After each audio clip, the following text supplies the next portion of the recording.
பார்த்தீங்கன்னா சாம்சங் பார்த்தீங்கன்னாக்கா inverter model fridge இது. இந்த ஃப்ரிட்ஜு பார்த்தீங்கன்னாக்கா ஃபஸ்ட்டு வந்து ஐபிஎம் கம்ப்ளைண்ட்டாக இருந்துச்சு, மாற்றிட்டோம். பார்த்தீங்கன்னாக்கா அது கம்ப்ரஸரும் போயிடுச்சு. இப்போ வந்து நார்மல் கம்ப்ரஸர் போட போகிறோம்.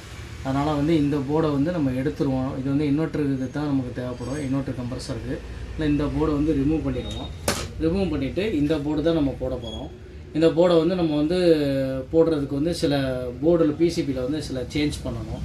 அதுதான் நம்ம என்ன சேஞ்ச் பண்ணியிருக்கோன்னு பார்க்குறோம். ஏன்னா இது வந்து நார்மல் கம்ப்ரஸர் போகிறதுனால 230 வோல்ட் தான் வந்து நமக்கு வந்து வேணும். அது வந்து பார்த்திங்கன்னா பைமெட்டல் டைமர் டீஃப்ராஸ்ட் ஆகிறது அது எல்லாமே ஆட்டோமேட்டிக்காகவே ஆயிரும். உங்களுக்கு கம்ப்ரஸர் வந்து நார்மல் கம்ப்ரஸருக்கு வந்து எப்படி இந்த போர்டில் வந்து ஆல்ட்ரேஷன் பண்ணி அவுட்புட் எடுக்கிறதுன்னு இப்போ பார்க்க போகிறோம். இப்போ பார்த்தீங்கன்னாக்கா ஒரு ரிலே ஒன்று போட்டிருக்கோம் பாருங்கள். பிசிபியில் பார்த்தீங்கன்னாக்கா இந்த இடத்துல ரிலே வந்து ஏற்கனவே ப்ரொவிஷன் உங்களுக்கு கொடுத்துருப்பாங்க. இதே சேம் ரிலேயாக இருந்தாலும் போடலாம். இல்லைன்னா இந்த மாதிரி ஒரு 12 வோல்ட்டு ரிலே எடுத்துக்கோங்க.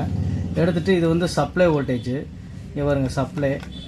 இது பார்த்தீங்கன்னாக்கா இன்புட் வோல்டேஜ். இது பார்த்தீங்கன்னாக்கா இங்கே பாருங்கள் பேஸு இன்புட் வோல்டேஜ். இந்த ரிலேயில் சென்டரில் வர்றது, இந்த சைடில் வர்றது அவுட்புட் வோல்டேஜ். இது ரெண்டும் 12 வோல்ட்டு, ரிலேக்கு வர 12 வோல்ட்டு. இது எப்படிங்க பாருங்கள், கெப்பாசிட்டர் போட்டிருக்கேன் பாருங்கள். இந்த பக்கம் டயோடு ஒன்று போட்டிருக்கேன். பார்த்திங்கன்னா இதில் வந்து எப்படி வந்து நீங்கள் ப்ளஸ் மைனஸ் பார்க்குறேன்னு சிம்பிளாக வந்து உங்களுக்கு நான் சொல்கிறேன். இதில் வந்து ப்ளஸ் மைனஸ் வந்து எப்படி பார்க்குறது அப்படின்னா, எப்போதுமே இந்த 12 வோல்ட்டு தான் ரிலே. 12 வோல்ட்டு மெயினில் பார்த்திங்கன்னா இங்கே 12 வோல்ட்டு இருக்கும் பாருங்கள். இந்த ஜாக்கில் இந்த 12 வோல்ட்டில் வந்து வச்சுட்டு பாசிட்டிவ் வோல்டேஜ் எங்கே வருதுன்னு நீங்கள் பார்த்துக்கலாம். இங்கே பாருங்கள் 12 வோல்ட்டில் வச்சுட்டேன்.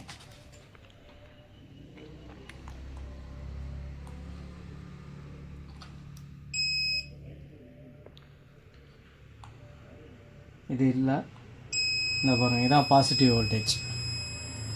இந்த 12 வோல்ட்டு இங்கே வச்சுட்டு பாசிட்டிவ் வோல்டேஜ் இதுதான். இது வந்து நெகட்டிவ் வோல்டேஜ். அதே மாதிரி டயோடு ஒன்று போட்டுக்கோங்க. பழைய போர்டில் எதுலையாச்சும் இருந்துச்சு அப்படின்னாக்கா, இந்த மாதிரி போர்டில் எதுலையாச்சும் இந்த ரிலே பக்கத்தில் ரிலேக்கு போகிற சப்ளையில் இருந்துச்சுனாக்கா நீங்கள் எடுத்து இந்த டயோடு போட்டுக்கலாம் நீங்கள். இது வந்து ப்ளஸ், இது வந்து மைனஸு. அதே மாதிரி கெப்பாசிட்டர் வந்து ஒரு 100ல் வந்து 63 ஒன்று போட்டுக்கோங்க. ஆம்பியருக்காக போட்டுக்கோங்க. இல்லைனா ரிலே வந்து சரியாக ஆன் ஆகாது. அதனால தான் இந்த கெப்பாசிட்டர் ஒன்று போட்டிருக்கோம். பார்த்திங்கன்னா மைனஸு ப்ளஸ்ஸு அப்படியே எடுத்து ரிலேயில் வந்து இந்த ப்ளஸ்ஸு மைனஸ் எப்படி வேணாலும் நீங்கள் கொடுத்துக்கலாம். இங்கே வந்து ப்ளஸ்ஸு மைனஸு கரெக்டாக நம்ம வந்து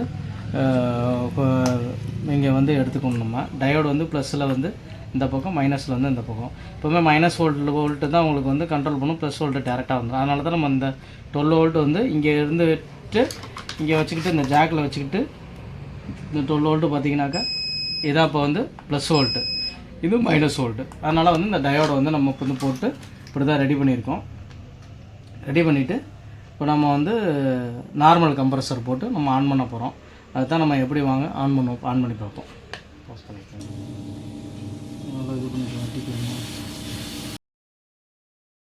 அந்த இன்வெர்ட்டருக்கு வந்து யூவிடபிள்யூ ஒயர் போகுது பார்த்திங்களா, அந்த ஒயரில் வந்து பிளாக் எடுத்து நியூட்ரலுக்கு அடிச்சுக்கோங்க. இன்புட்டு வர ஃப்ரிட்ஜுக்கு வர இன்புட்டு வோல்டேஜ் வருது பாருங்கள் ஜாக்கு, அதிலே நியூட்ரல் அடிச்சுக்கோங்க. அந்த ஃபேஸ் எடுத்து அந்த ரிலேயோட இன்புட்டில் கொடுத்துருங்க. ரிலேயை கொடுத்துட்டு அந்த அவுட்புட் எடுத்து அந்த யூவிடபிள்யூக்கு வர ஏதாவது ரெட் கலர் ஒயரை எடுத்துகிட்டு அதில் வந்து அவுட்புட் வந்து ஃபேஸ் வந்து கொடுத்துருங்க. கீழே வந்து பார்த்திங்கனாக்கா உங்களுக்கு வந்து நியூட்ரல் ஃபேஸு உங்களுக்கு வந்துடும். உங்களுக்கு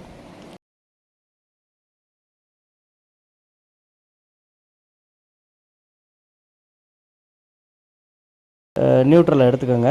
ஃபேஸ் வந்து பார்த்திங்கனாக்கா அந்த ரிலேயோட அவுட்புட்டில் வந்து ஃபேஸ் அவுட் எடுத்துக்கோங்க. இன்புட்டு வந்து வர்ற ஃபேஸே வந்து ரிலேயோட இன்புட்லேயே கொடுத்து எடுத்துக்கோங்க. ஆமாம், அது வந்து எல்லாமே வந்து ஆட்டோமேட்டிக் கட் ஆஃபு எல்லாமே வந்து அந்த ரிலே மூலியமாகவே உங்களுக்கு ஆயிரும். இப்போ பாருங்கள் சப்ளை வருதான்னு பார்த்துக்குவோம். போட்டாச்சு, எல்லா கனெக்ஷனும் கொடுத்துட்டு போட்டோம். பாருங்கள் பல்ப் எரியுது, நியூட்ரல் ஃபேஸ் வந்துருச்சு. அப்படி தான் அந்த கனெக்ஷன் கொடுக்கணும். இப்போ வந்து போர்டு வந்து நம்ம ரெடி பண்ணிட்டோம். போர்டு வந்து கரெக்டாக இருக்குது. இப்போ வந்து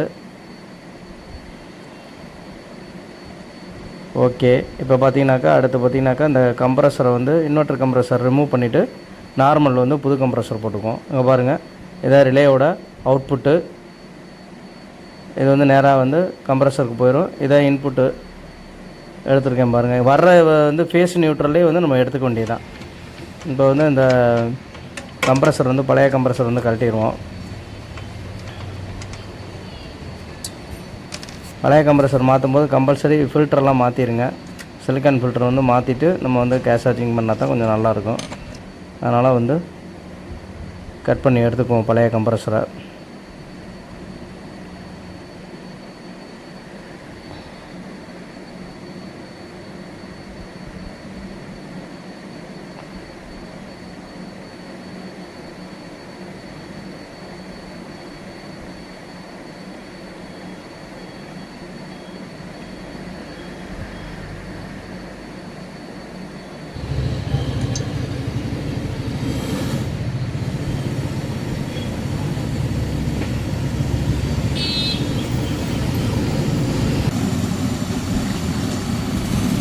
சிலிக்கான் ஃபில்டர் பற்ற வச்சுக்குவோம்.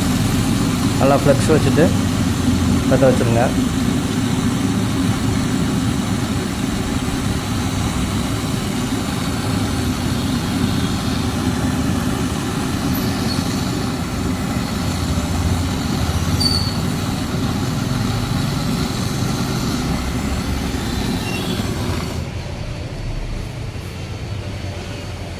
அடுத்து கேப்லரையும் வெல்டிங் பண்ணிடுங்க. ஷார்ப் அடிக்கல. அது ஒரு மாதிரி அரிக்குது.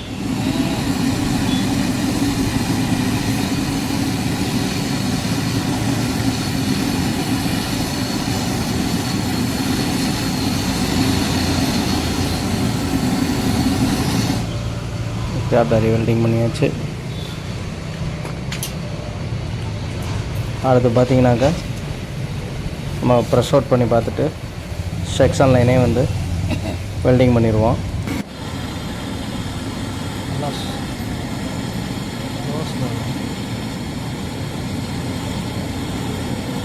நம்ம அதுக்கப்புறமா வந்து எப்போதும் நம்ம கேஸ் ஏற்றுறது தான். எப்போதும் போல் வேக்கம் போட்டுட்டு கேஸ் சார்ஜிங் பண்ணிடலாம். கேஸ் வந்து இது வந்து 10க்குள்ளே வைங்க, 10 PSIக்குள்ளே வைங்க. ஒரு 8, 7 வச்சிங்கன்னா கரெக்டாக இருக்கும். 10 அதிகபட்சம் வந்து 10க்குள்ளே வச்சிங்கன்னா கரெக்டாக பர்ஃபெக்டாக இருக்குது.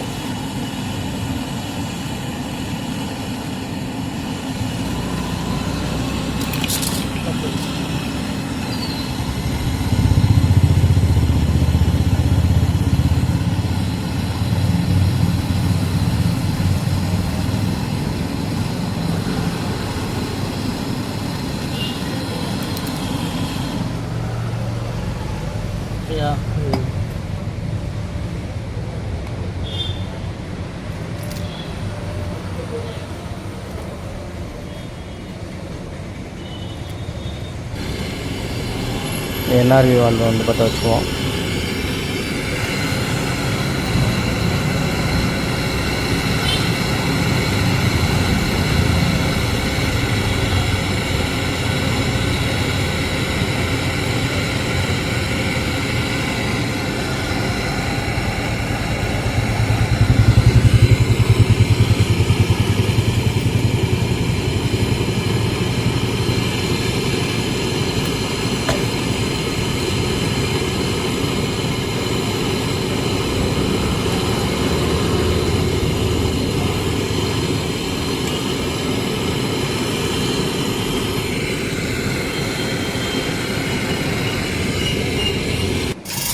ஓகே, அடுத்து வந்து வேக்கம் போட்டு கேஸ் ஏற்றிடுவோம். வந்து எல்லாமே வந்து கரெக்டாக இருக்குது. கேஸ் வந்து டாப் ஆஃப் பண்ணிவிட்டு நம்ம வந்து செக் பண்ணணும். ஆட்டோமேட்டிக்காக டாப் ஆகலாம் ஆகுதான்னு பார்த்துக்கணும். நம்ம டெம்பரேச்சரை வந்து குறைச்சி வச்சுட்டு எல்லாமே செக் பண்ணிக்கணும். பார்த்திங்கன்னா ஃபுல்லாக வந்து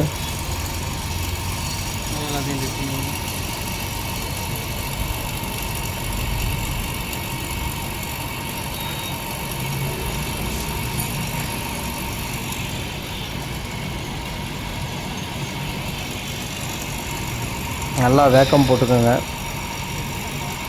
பாருங்கள் -30 வந்துருச்சு. நல்லா வேக்கம் போட்டு கேஸ் சார்ஜிங் பண்ணிக்கோங்க. ஓகே, இப்போ பார்த்தீங்கன்னா ஓடிட்டுருக்கு. கேஸ் ஏற்றியாச்சு. 9 PSI 8 to 9 PSI வச்சுருக்கோம். இப்போ வந்து தண்ணி ஊற்றி வச்சுருவோம். இது வந்து சிஸ்டம் பர்ஃபெக்டாக இருந்தால் 2 ஹவர்ஸில் வந்து இது வந்து ஐஸ் ஆகணும். எல்லாமே செக் பண்ணிக்கணும். நம்ம தண்ணி ஊற்றி உள்ள ஃப்ரீசரில் வச்சுருவோம். ஒரு 2 ஹவர்ஸ் கழித்து நம்ம வந்து எடுத்து பார்ப்போம் எப்படி இருக்குன்னு.